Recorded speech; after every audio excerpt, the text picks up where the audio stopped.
Pour tenter de découvrir un algorithme de tri, on va utiliser une situation dans laquelle il faut trier en fonction du poids les œufs qui sont remplis et qui sont posés sur la petite tablette. Donc il va falloir repérer tous les changements qui vont être faits. Alors pour ça, je vais les noter.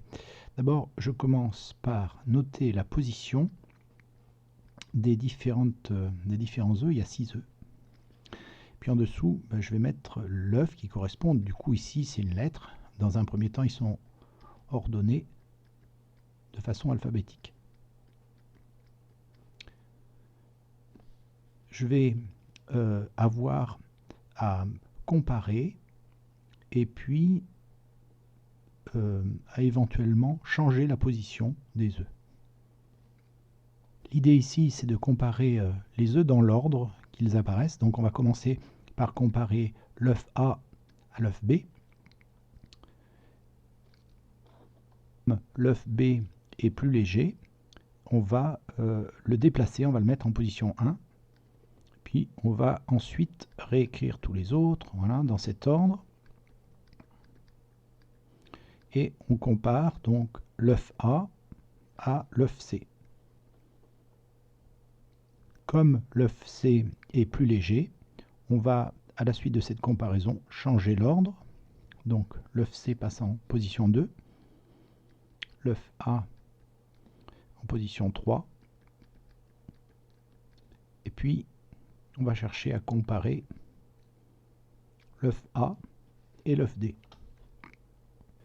L'œuf D est plus léger que l'œuf A, donc il va passer en position 3.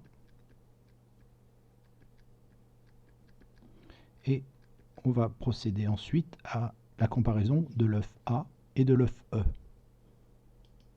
L'œuf E est plus léger,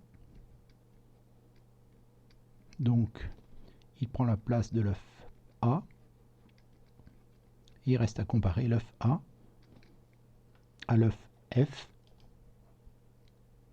L'œuf F étant plus léger, on sait maintenant que le plus lourd de tous les œufs, c'est l'œuf A. Bien sûr, il va falloir continuer. Ce qui est important, c'est de bien noter les étapes pour pouvoir découvrir comment on va pouvoir déterminer l'algorithme qui permet de trier cette liste. Alors, la première chose qu'on peut voir, c'est qu'on va être obligé de faire plusieurs passages.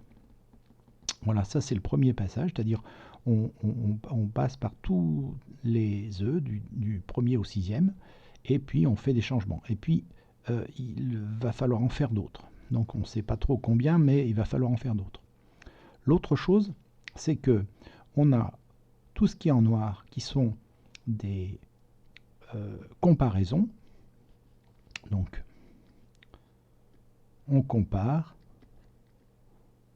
Ça, c'est ce qui est en noir. Et puis, on va avoir à faire des changements.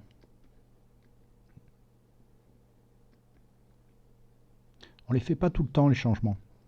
Par exemple, ici, la comparaison nous impose à faire un changement. Ici aussi. Alors, quand c'est un changement, eh bien, l'un remplace l'autre. Ils s'intervertissent. Hein. Donc, là aussi, on fait un changement. Là aussi, on fait un changement. Et ici. Mais par contre, ici, il n'y a pas de changement. Ici, il n'y a pas de changement. Et ici, il n'y a pas de changement. Donc, c'est important de bien noter ces choses-là parce que la comparaison, ça va être une opération informatique et le changement de position va être aussi une opération informatique. Donc, il va falloir bien comprendre comment on fait tout ça.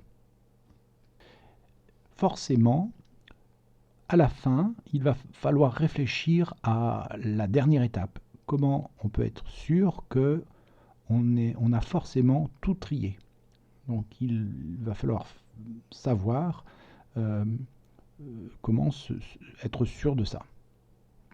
Là, par exemple, au début, eh bien, on est sûr que on a au moins sur la première étape, à la fin de la première étape, c'est-à-dire ici, on est sûr qu'ici, eh bien, on a comparé l'œuf A avec tous les autres. Donc, lui, il ne bougera plus. On peut même l'exclure par la suite du tri, parce qu'on est certain que c'est forcément lui le plus lourd.